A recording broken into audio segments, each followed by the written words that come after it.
లంగాకి front side, back side పీసులని join చేసుకొని frills పెట్టి కింద అంచుల్ని ఇలా కుట్టిన తర్వాత రెండిటిని ఇదే విధంగా రెడీ చేసుకోవాలి. ఇప్పుడు 2 పీసులని ఒకదాని మీద ఒకటి పెట్టేసి 1/2 ఇంచు లేదంటే ఒక 1/4 ఇంచు విడ్త్ తోటి స్టిచ్ అనేది వేసుకోవాలి.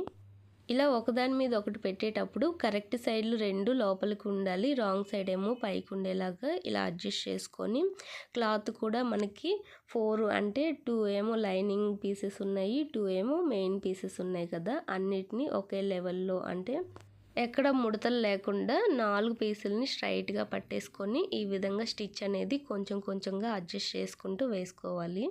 ఇలా ఫస్ట్ మనం ఒక సైడే జాయిన్ చేసుకోవాలి. ఆ తర్వాత మళ్ళీ ఇంకొక సైడ్ కూడా జాయిన్ చేసుకోవాలి. ఇక్కడ కొంచెం క్లాత్ ఏమన్నా ఒక సైడ్ ఎక్కువ వస్తే చిన్న ఫ్రిల్ ఒకటి పెడితే సరిపోతుంది.